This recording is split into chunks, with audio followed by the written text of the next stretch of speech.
అవకాశాలు కల్పిస్తే అద్భుతాలు చేయగల సామర్థ్యం ఆదివాసీలకు ఉందని సీఎం చంద్రబాబు అన్నారు. గిరిజన బిడ్డలు బాగా చదువుకొని ఐఐటీలకు వెళ్లాలని, తద్వారా దేశానికి ఉపయోగపడాలని ఆకాంక్షించారు.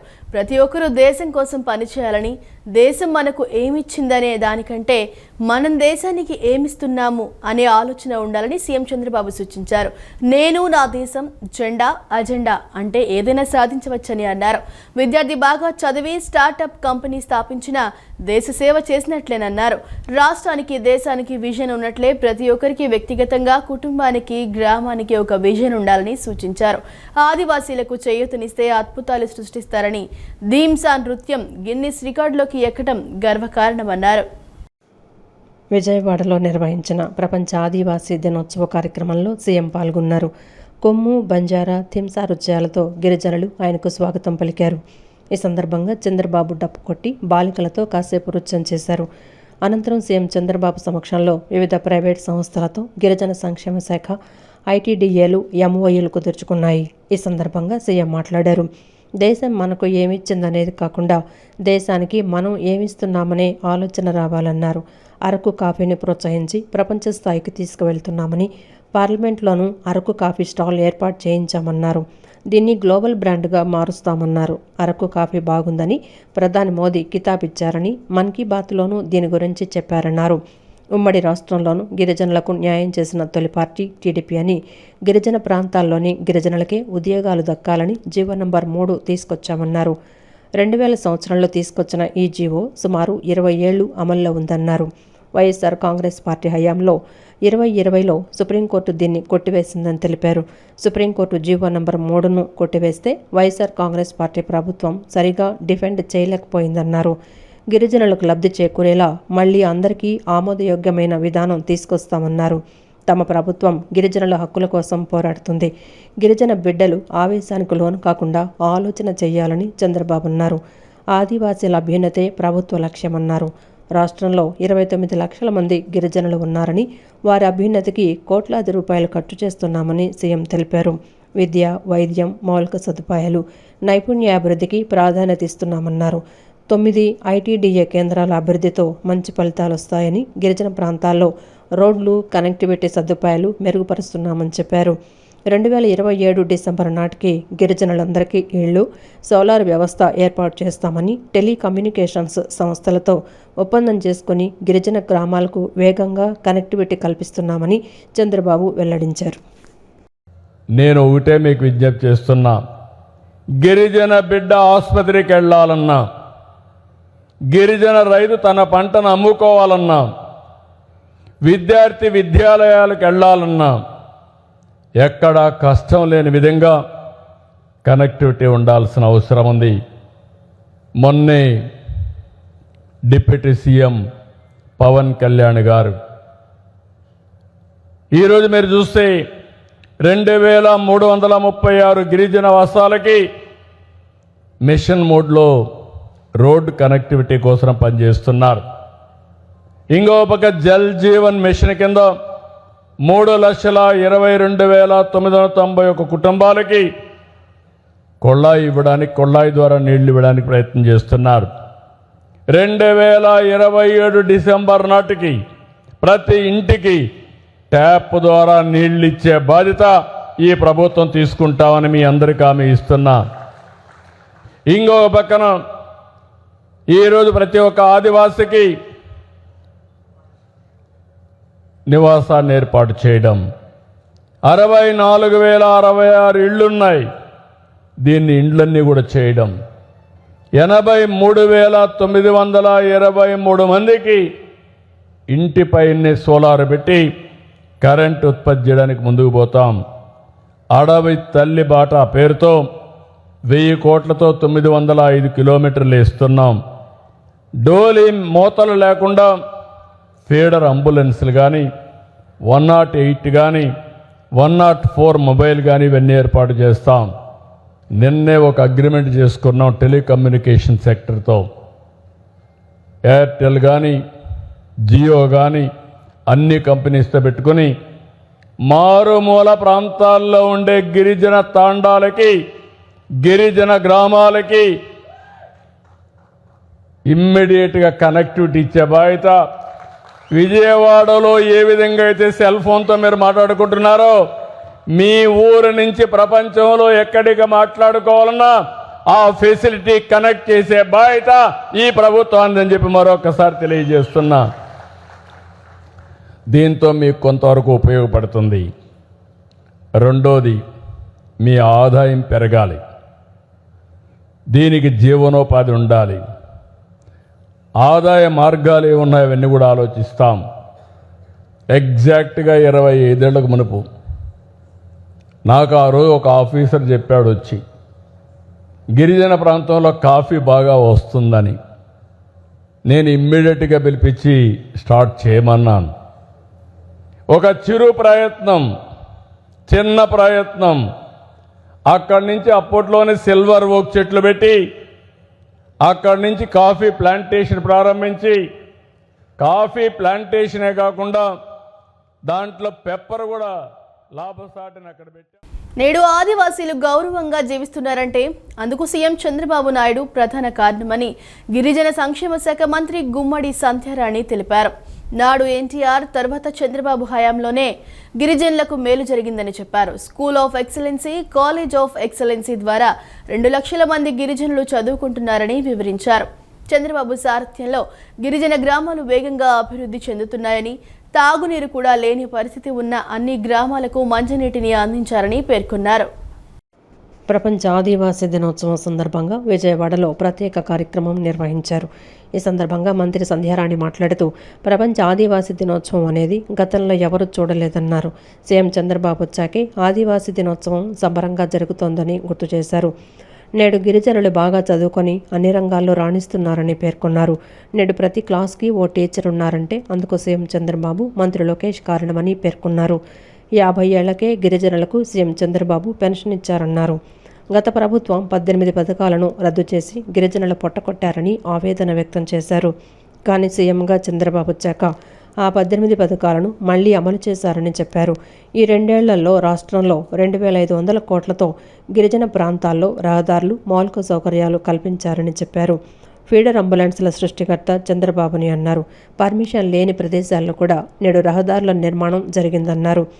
ఆసుపత్రికి వెళ్లాలంటే కొండలు, వాగులు దాటే పరిస్థితి ఉండేదని, కానీ నేడు నేరుగా తండాల నుంచి ఆసుపత్రికి వెళ్లేలా రోడ్లు వేశారని వివరించారు. పోటీ పరీక్షల్లో వారికి ఉచితంగా శిక్షణ ఇప్పించారన్నారు. గిన్నిస్ బుక్ రికార్డులో గిరిజనులు చోటు దక్కించుకున్నారని చెప్పారు. యోగా, తింసా నృత్యాల ద్వారా మనకి ఓ రికార్డు వచ్చిందంటే అది సీఎం చంద్రబాబు ప్రోత్సాహం వల్లేనని మంత్రి సంధ్యారాణి వివరించారు. మనస్సాక్షి లేని సాక్షి పత్రిక దీనిని కూడా వక్రీకరించిందని మండిపడ్డారు. తాము అవహేళన చేసినట్లు అబద్ధాలు రాశారని చెప్పారు. 13,000 మంది చేసిన నృత్యాన్ని అవమానించిన సాక్షిపై కేసులు పెట్టాలని ప్రభుత్వాన్ని డిమాండ్ చేశారు. ఈరోజు ఎవరైనా హాస్పిటల్కి వెళ్ళాలన్నా, ఏది గర్భిణీ స్త్రీ క్రిందకు రావాలి అన్నా, మనం కింద గర్భిణీలకి ప్రత్యేకంగా హాస్టల్స్ అంటే గర్భిణీల వసతిగృహం అని పెట్టి, ఎందుకంటే ఇక్కడే కలెక్టర్ గారు ఉన్నారు, ఆ విషయం కూడా చెప్పాలి. అప్పుడు కలెక్టర్ గారు పార్వతీపురం మన్యం జిల్లాలో ఉండేటప్పుడు ఆ రోజే గిరిజనుల గర్భిణీ వసతిగృహం అని ఆ రోజు చంద్రబాబు నాయుడు గారు ముఖ్యమంత్రిగా ఉండేటప్పుడు ఇంట్రడ్యూస్ చేశారు. ఈరోజు బర్త్ వెయిటింగ్ హాల్స్ కూడా మనం పెట్టుకుంటున్నాం. ఇవన్నీ కూడా గిరిజనులకి ఎంతో మేలు కలుగుతున్నాయి. ముఖ్యంగా బాబు గారు విద్య, వైద్యం, త్రాగునీరు, సాగునీరు, రోడ్ల మీద ప్రత్యేకంగా దృష్టి పెట్టారు.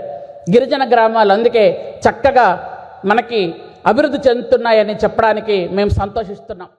వైద్య విద్యార్థిని ప్రియాంకను కారుతో ఢీకొట్టిన ఘటనపై జిల్లా ఎస్పీతో ఎప్పటికప్పుడు ఫోన్లో మాట్లాడుతున్న హోంమంత్రి అనిత కేసు దర్యాప్తు, తదుపరి చర్యలపై ఆరా తీస్తున్నారు. అలాగే ప్రియాంక తండ్రి వెంకటేష్తో ఫోన్లో మాట్లాడి ధైర్యం చెప్పారు. ప్రభుత్వం అన్ని విధాలుగా అండగా ఉంటుందని ఆయనకు భరోసా ఇచ్చారు. ప్రియాంక కుటుంబానికి న్యాయం జరిగేలా పోలీసులు చట్టపరంగా కఠిన చర్యలు తీసుకుంటున్నారని హోంమంత్రి స్పష్టం చేశారు. ప్రమాదం జరిగిన వెంటనే పోలీసులు స్పందించారని, కేసులో ఇప్పటికే నిందితులను అరెస్టు చేసి రిమాండ్కు తరలించామని అనిత వెల్లడించారు. ఘటనపై దర్యాప్తును వేగవంతం చేసి చట్ట ప్రకారం కఠిన చర్యలు తీసుకుంటున్నామని తెలిపారు. బాధిత కుటుంబానికి ప్రభుత్వం పూర్తి అండగా ఉంటుందని మరోసారి భరోసా ఇచ్చారు. సీఎం చంద్రబాబు విజన్ ద్వారా నేడు రాష్ట్రం మొత్తం అభివృద్ధి చెందుతోందని విజయవాడ ఎంపీ కేశినేని శివనాథ్, విజయవాడ సెంట్రల్ నియోజకవర్గం ఎమ్మెల్యే బొండా ఉమామహేశ్వరరావు అన్నారు. గత ప్రభుత్వం మాటలతో ఆదివాసీలను మోసం చేస్తే సీఎం చంద్రబాబు వారి ప్రాంతాలతో పాటు జీవితాల్లో వెలుగులు నింపుతున్నారని పేర్కొన్నారు. ఆదివాసీ దినోత్సవాన్ని సీఎం చంద్రబాబు పండగలా చేస్తున్నారని అన్నారు. గత ప్రభుత్వ హయాంలో ప్రపంచ ఆదివాసీ దినోత్సవాన్ని ట్విట్టర్లో శుభాకాంక్షలు పెట్టి ఊరుకునేవారని గుర్తు చేశారు. విజయవాడలో నిర్వహించిన ప్రపంచ ఆదివాసీ దినోత్సవం కార్యక్రమంలో విజయవాడ ఎంపీ కేశినేని శివనాథ్, ఎమ్మెల్యే బొండా ఉమామహేశ్వరరావు పాల్గొన్నారు. కార్యక్రమంలో వారు మాట్లాడుతూ అరకు కాఫీ విశిష్టతను విశ్వవ్యాప్తంగా క్రేజ్ తెచ్చింది సీఎం చంద్రబాబు నాయుడేనని తెలిపారు. మొన్న ప్రధాని పర్యటనలో కూడా అరకు కాఫీ ప్రత్యేక అట్రాక్షన్ అయిందని గుర్తు చేశారు.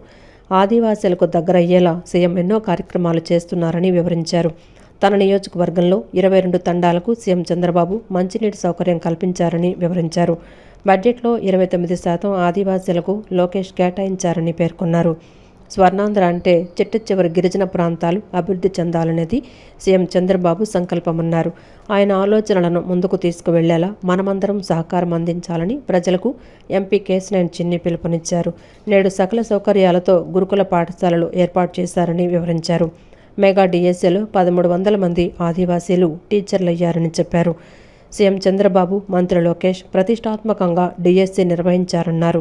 నేడు గిరిజన ప్రాంతాల్లో రోడ్లు, ఇంటర్నెట్ సౌకర్యం కల్పించారని, గతంలో డోలీలలో కిలోమీటర్లు నడిచే పరిస్థితి గిరిజనులకు ఉండేదని ఎమ్మెల్యే బొండా ఉమ వివరించారు. ఎన్డీఏ ఇచ్చిన సత్కారంగా అందరికీ ముందుగా నరేంద్ర మోడీ గారికి కూడా మేము ధన్యవాదాలు తెలియజేస్తున్నాం. తప్పకుండా ఆదివాసీలు అంటే అడవి ప్రాంతంలో ఉండేవాళ్లే కాదు, ఆ ప్రాంతంలో ఉన్న ప్రకృతిని, నీరు అన్నిటినీ ఆస్వాదించి మమేకమవుతా తిరిగే మీరందరూ కూడా అభివృద్ధి పథకంలోకి రావాలని ఎన్నో పథకాలు, నీరు, రోడ్లు కాడి నుంచి విద్య, వైద్యం ఇటువంటి అన్నీ కూడా ఈ ప్రభుత్వ ఆధ్వర్యంలో ముందుకు వెళ్తున్నాం. తప్పకుండా రేపు రాబోయే కాలంలో చంద్రబాబు నాయుడు గారి ఆలోచన ఒకటే, స్వర్ణాంధ్ర అంటే నగరాలు ప్రేరటం కాదు, చిట్ట చివరి గిరిజన ప్రాంతాలు, అడవి ప్రాంతాల్లో ఉన్న ఆదివాసీలు అభ్యున్నత అయితేనే స్వర్ణాంధ్ర అవుతుందని వారి ఆలోచన. దానికి అనుగుణంగానే ఇవాళ మన P4 విధానం వారు తీసుకొచ్చిన విధానం. కాబట్టి ఇటువంటి ముఖ్యమంత్రి వర్యులు మన ఆంధ్రప్రదేశ్ రాష్ట్రానికి ముఖ్యమంత్రిగా ఉండటం అది మన అదృష్టంగా భావిస్తూ మరొక్కసారి అందరికీ కూడా ఈ ఆదివాసీ దినోత్సవ శుభాకాంక్షలు తెలియజేసుకుంటూ ఈ అవకాశం ఇచ్చిన గౌరవ ముఖ్యమంత్రి నారా చంద్రబాబు నాయుడు గారికి పాదాభివందనం చేసుకుంటూ అందరికీ ధన్యవాదాలు. Thank you. ఎందుకంటే ఆదివాసీ సోదర సోదరీమణులందరూ కూడా సంస్కృతికి, సాంప్రదాయాలకి పెద్దపీట వేస్తారు, ప్రాధాన్యతనిస్తారు. వాళ్ళకి ఎక్కడ కల్చర్ డిస్టర్బ్ కాకుండా అన్ని రకాలుగా కూడా వాళ్ళు ఉంటున్నటువంటి ప్రాంతాల్లో అత్యాధునిక సదుపాయాలు, వైఫైని ఇవ్వటం కానీ, రోడ్లు విశాఖ మాన్యంలో కానీ, ఇక్కడ కానీ ఎక్కడ ఉన్నారో ఆ ప్రాంతంలో రోడ్లు కనెక్టివిటీ ఏర్పాటు చేయటం కానీ, గతంలో ప్రసవానికి మా సోదరీమణులు ప్రసవం అవ్వాలంటే డోలీలో కిలోమీటర్ల దూరం నడవాల్సి వచ్చేది.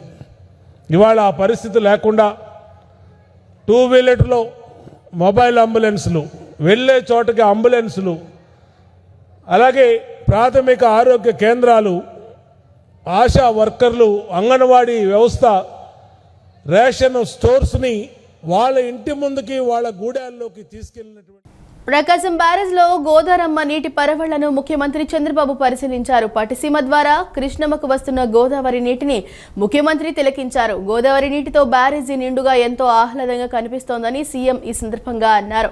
ఎల్నినో కారణంగా తీవ్ర వర్షాభావ పరిస్థితుల్లో పట్టిసీమ నీరు పంటలకు జీవం పోస్తోందని ఈ సందర్భంగా సీఎం అభిప్రాయపడ్డారు. సమర్థ నీటి నిర్వహణ ద్వారా ఎల్నినో పరిస్థితుల్లో సాగునీటి ఇబ్బందుల్ని అధిగమించేందుకు అన్ని విధాలా పనిచేయాలని అధికారులకు ముఖ్యమంత్రి సూచించారు. విజయవాడలో ప్రపంచ ఆదివాసీ దినోత్సవంలో పాల్గొని తిరిగి నివాసానికి వెళ్తున్న సమయంలో బ్యారేజీపై కొద్దిసేపు తన వాహన కాన్వాయ్ నిలిపిన ముఖ్యమంత్రి గోదావరి నీటితో నిండుకుండలా ఉన్న బ్యారేజీని పరిశీలించారు. గోదావరి నీటితో బ్యారేజీ నిండుగా ఎంతో ఆహ్లాదంగా కనిపిస్తోందని సీఎం ఈ సందర్భంగా అన్నారు. పట్టిసీమ ద్వారా ఈ సీజన్లో ఇప్పటి వరకు 17.52 టీఎంసీల నీటిని కృష్ణానదికి తరలించినట్లు అధికారులు వివరించారు. ఎగువ నుంచి వస్తున్న ప్రవాహాల కారణంగా గోదావరి నది నుంచి ఇప్పటి వరకు 521 టీఎంసీల నీరు సముద్రంలో కలిసినట్లు అధికారులు తెలిపారు. పట్టిసీమ ప్రాజెక్టు ద్వారా సమృద్ధిగా గోదావరి జలాలు వస్తున్న నేపథ్యంలో ప్రకాశం బ్యారేజీ దిగువన వివిధ కాలువల ద్వారా డెల్టాలోని పంటలకు నీటిని విడుదల చేస్తున్నామని సీఎం అన్నారు. కృష్ణా తూర్పు ప్రధాన కాలువ నుంచి 3,928 క్యూసెక్కులు, కృష్ణా పశ్చిమ ప్రధాన కాలువ నుంచి 3,115 క్యూసెక్కులు, గుంటూరు ఛానల్ నుంచి 115 క్యూసెక్కులు నీటిని విడుదల చేస్తున్నట్లు అధికారులు తెలిపారు. డెల్టాకు నీటి సరఫరా కోసం మొత్తం కాలువలకు 7,158 క్యూసెక్కుల నీటిని విడుదల చేస్తున్నట్లు వివరించారు.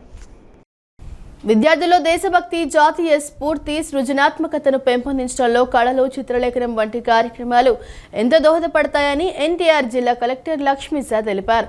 విద్యార్థులు చదువుతో పాటు తమలోని సృజనాత్మక నైపుణ్యాలను కూడా అభివృద్ధి చేసుకోవాలని సూచించారు. దేశభక్తి భావాలను చిత్రాల రూపంలో వ్యక్తీకరించడం ద్వారా విద్యార్థుల్లో జాతీయ భావన మరింత బలపడుతుందని కలెక్టర్ పేర్కొన్నారు. విద్యార్థులు తమ అభిరుచులు, ఆసక్తులకు అనుగుణంగా కళలు, సాంస్కృతిక కార్యక్రమాల్లో చురుగ్గా పాల్గొనాలని ఆయన సూచించారు.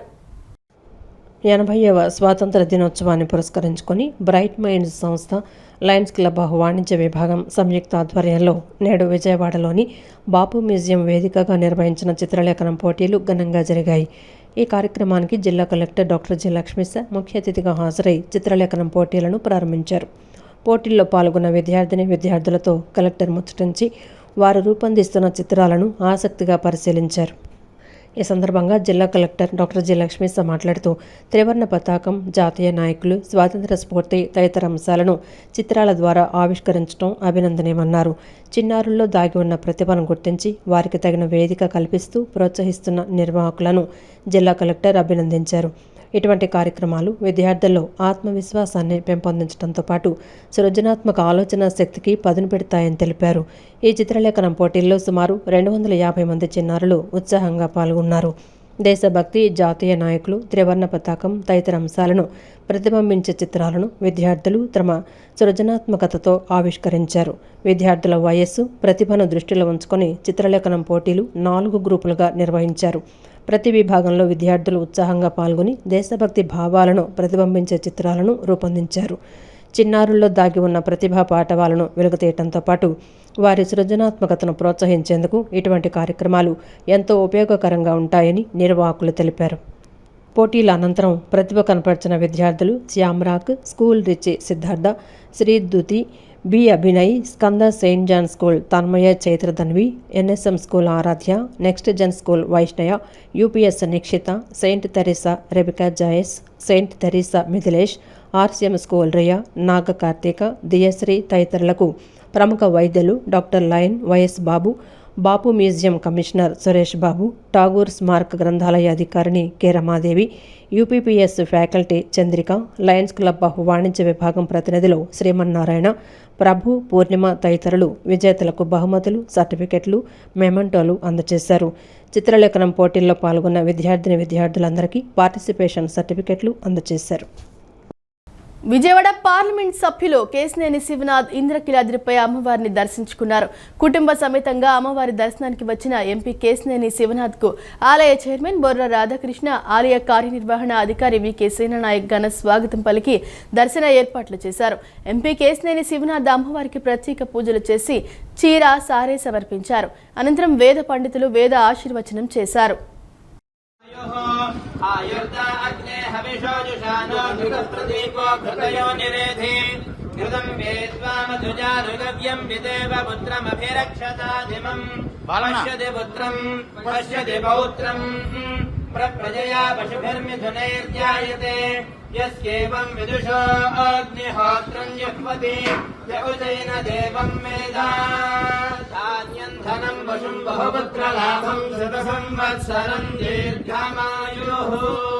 महाकाली महालक्ष्मी महासरस्वती स्वरूपिणी कनकदुर्गाम्बानुग्रह प्रसाद सिद्धिरस्तु व्यवहारेषु सर्वकार्येषु दिग्विजयता।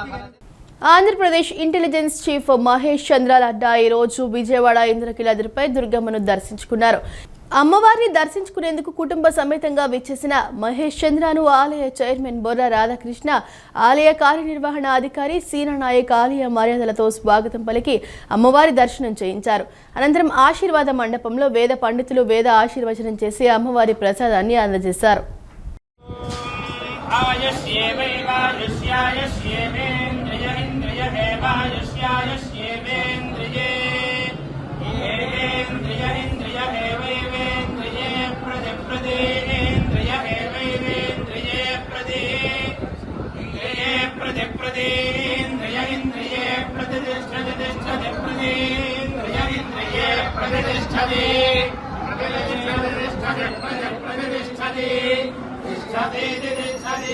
आयुष्मन्दं वर्चस्वन्दं अथो अधिपतिं विशाम् अस्याः पृथिव्याः अध्यक्षम् इममिन्द्रवृषभं कृणो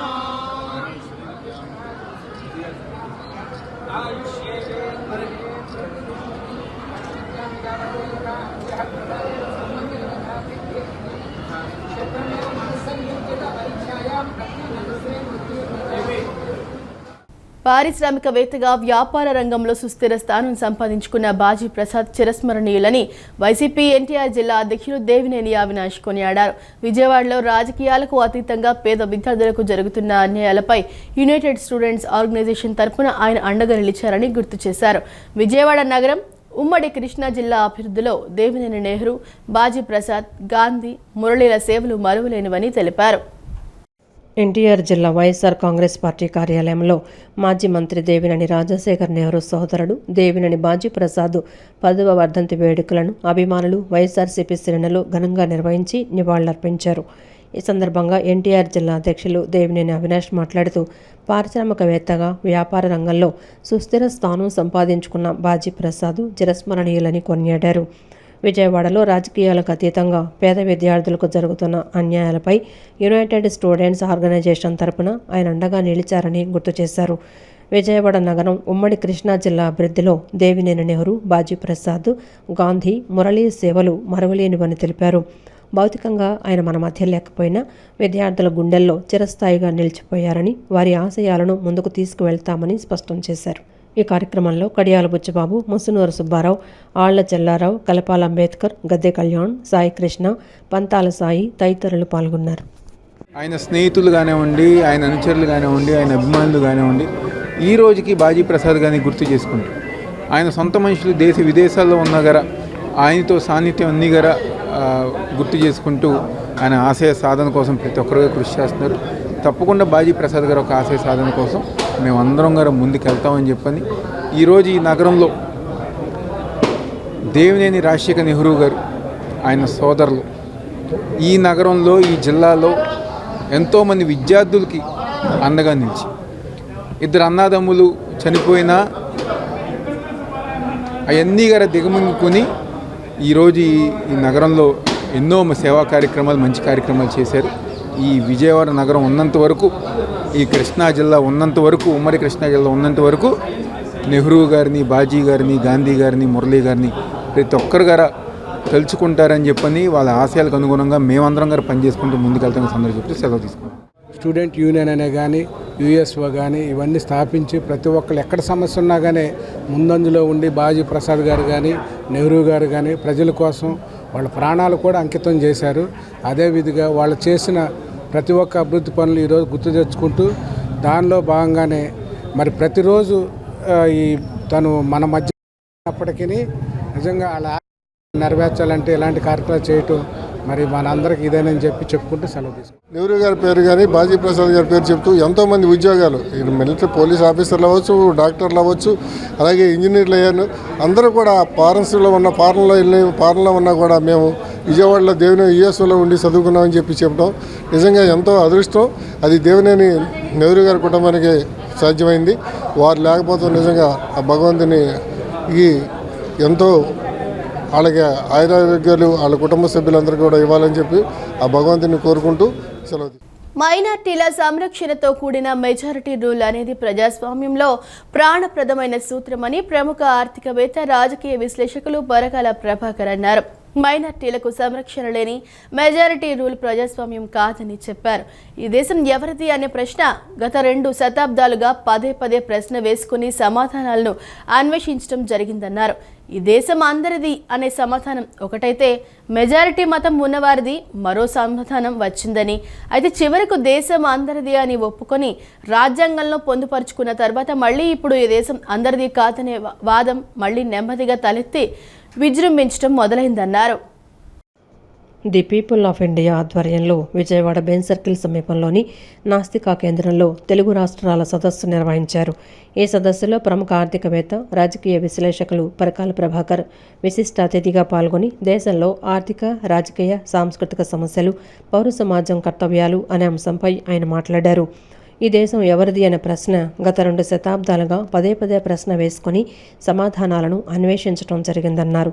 ఈ దేశం అందరిది అని, ఈ దేశంలో ఎవరుంటే వారికి చెందుతుందనేది ఒక సమాధానం అయితే, ఈ దేశం ఒక మతానికి చెందిన వారిదనేది మరొక ప్రమాదకరమైన సమాధానం అన్నారు. దేశంలో ఒక మతం తప్ప మిగిలిన వారంతా ఉండొచ్చు, కానీ మెజారిటీ మతం వాళ్ళు చెప్పినట్లు పడి ఉండాలి, తాము చెప్పినట్లు వినాలి అనేది సమాధానమని చెప్పేటటువంటి వారు కొందరైతే, లేదు ఈ దేశం అందరిది అని సమాధానం చెప్పేవారిది మరికొందరిదన్నారు. ఈ ప్రశ్నకు అటు ఇటు ఉన్నవారి మధ్య భావ సంఘర్షణ, భౌతిక సంఘర్షణ కూడా జరిగిందన్నారు. ఇది అందరిది అనే సమాధానం సెటిల్ అయిపోయింది, అందరిది అని ఒప్పేసుకున్నారు, రాజ్యాంగంలో కూడా పెట్టేశారు. ఇంకా దీనికి తిరుగులేదు అని ఒక ఉదాసీనతలోకి వెళ్ళిన తర్వాత ఇది అందరిది కాదనే వాదం మళ్లీ నెమ్మదిగా తలెత్తి విజృంభించడం మొదలైందన్నారు. దానివల్ల తలెత్తిందే నేడు మన దేశంలో జరుగుతున్నటువంటి సంఘర్షణ అని తెలిపారు. ఒక దేశం ఒక జాతికి, ఒక మతానికి, ఒక భాషకు, ఒక సంస్కృతికి, సభ్యతకు, రంగుకు చెందిన వాళ్ళదనేది ఒక భావనని, ఇది ఐరోపాలో రూపుదిద్దుకుందని చెప్పారు. ఒకే మతం, భాష కానీ వాళ్లను చంపేయాలి, లేకపోతే గింటేయండి అనేది యూరోపులో రూపుదిద్దుకున్న జాతీయ రాజ్యాల వాదనని అన్నారు. మేము చెప్పినట్టు వింటావా? ఉండు. మాలాగా ఉంటావా? ఉండు. మీది మాత్రం కాదు ఈ దేశం, దేశం నాది, నిన్ను ఉండనిస్తా.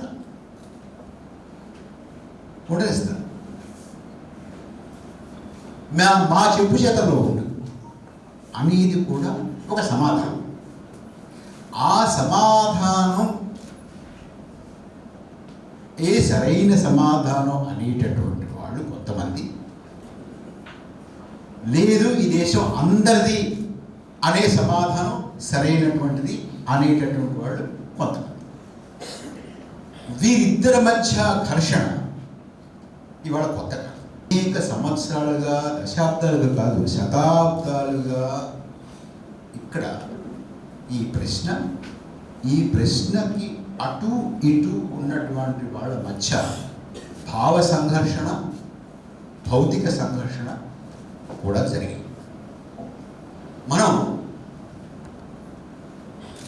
ఇది అందరిది అనే సమాధానం సెటిల్ అయిపోయింది, ఇది అందరిది అని ఒప్పేసుకున్నాను, రాజ్యాంగంలో కూడా పెట్టేశారు కాబట్టి ఇక దీనికి తిరుగులేదు అని ఒక ఉదాసీనతలోకి వెళ్ళిన తర్వాత ఆర్థిక వ్యత్యాసాలు అత్యంత అధికంగా ఉన్న దేశాలలో భారతదేశం కూడా చేరిపోయింది అనేటటువంటి విషయాన్ని మనం గమనించుకుంటే చాలా బాధేస్తూ ఉంది. ఇది ఆగటల్లా ఇంకా రోజు రోజుకి పెరిగిపోతూ ఉంది. మనం చూస్తూ ఉంటాం క్యాపిటలిస్ట్ వ్యవస్థ, క్యాపిటలిస్ట్ దేశాల్లో. కానీ మన దేశంలో క్రోనీ క్యాపిటలిజం అమలవుతూ ఉంది.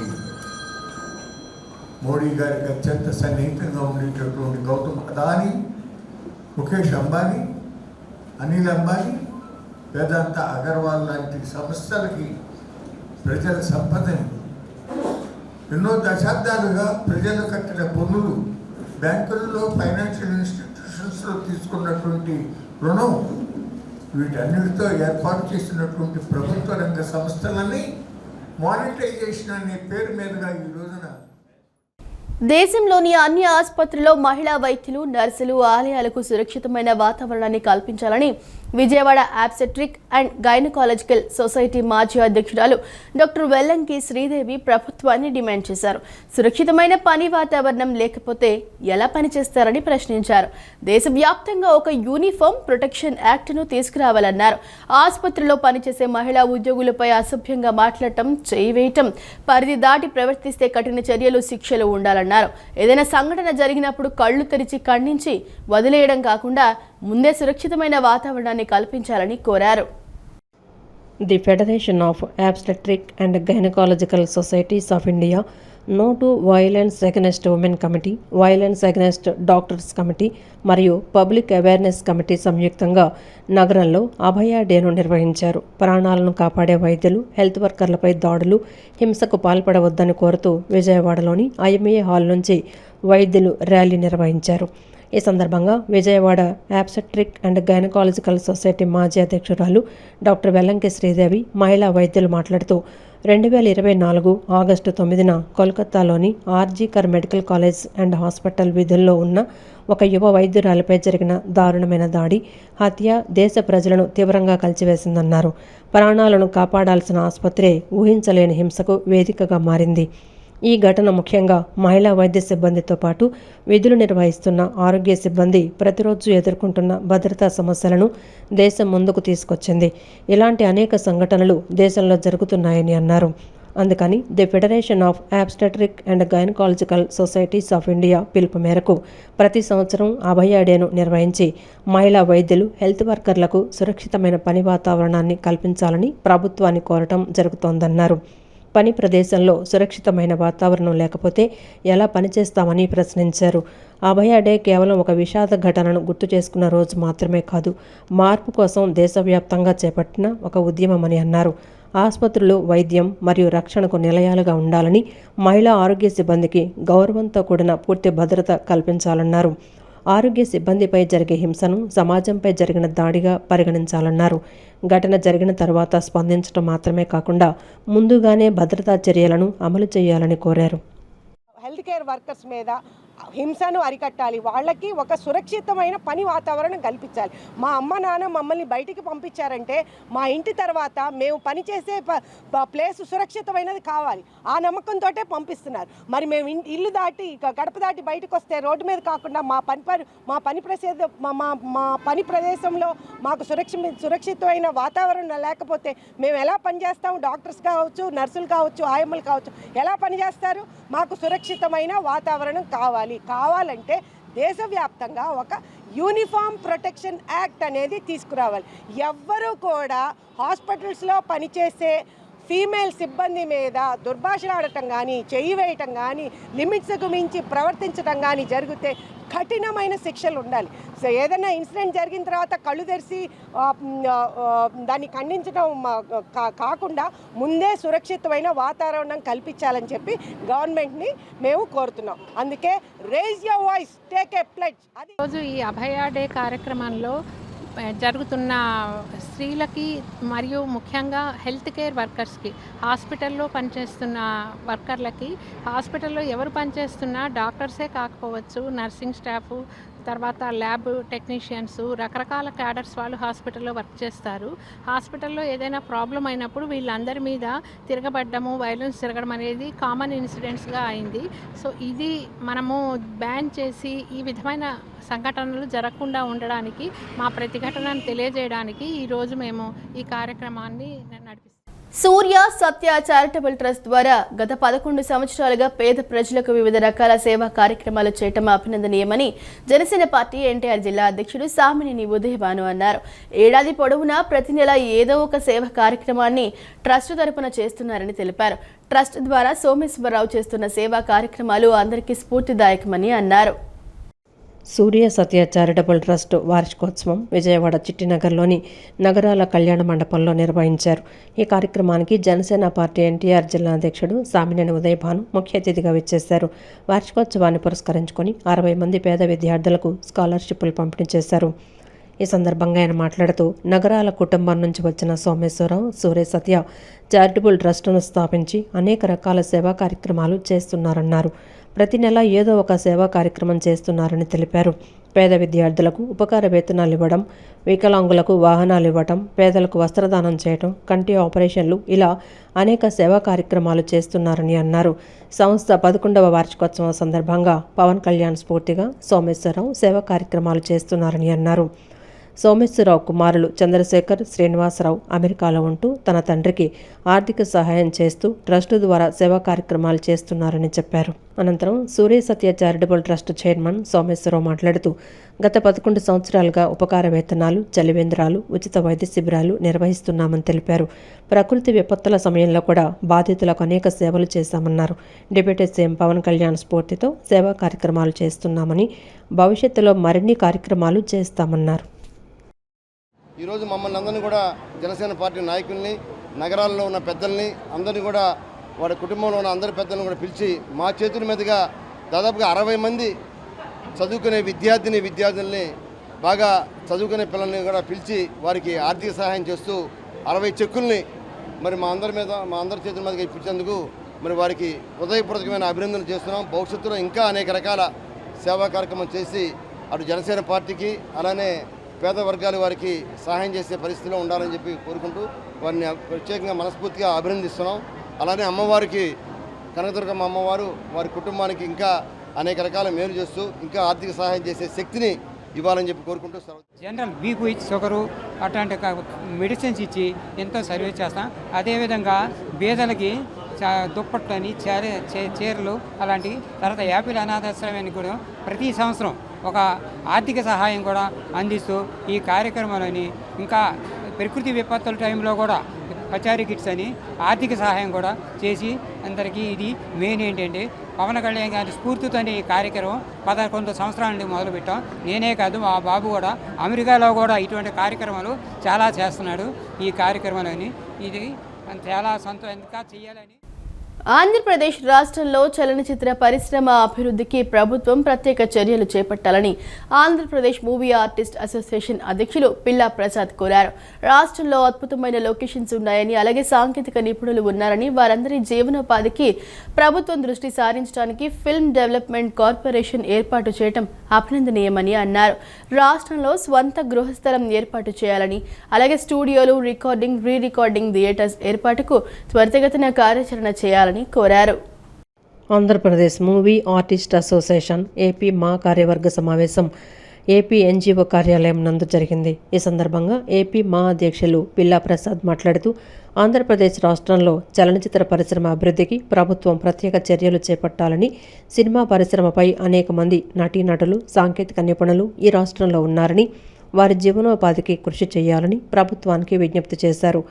ఉపాధ్యక్షులు జంధ్యాల గోపాలకృష్ణ మాట్లాడుతూ కూటమి ప్రభుత్వం ఈ రాష్ట్రంలో అనేక పరిశ్రమల ఏర్పాటుకు కృషి చేస్తోందని, అలాగే సినీ పరిశ్రమపై కూడా దృష్టి సారించాలని ముఖ్యమంత్రి చంద్రబాబు నాయుడుని, ఉప ముఖ్యమంత్రి పవన్ కళ్యాణ్ని, శాసనసభ్యులు ప్రముఖ హీరో బాలకృష్ణని త్వరలో కలిసి వినతిపత్రం ఇస్తామని తెలిపారు.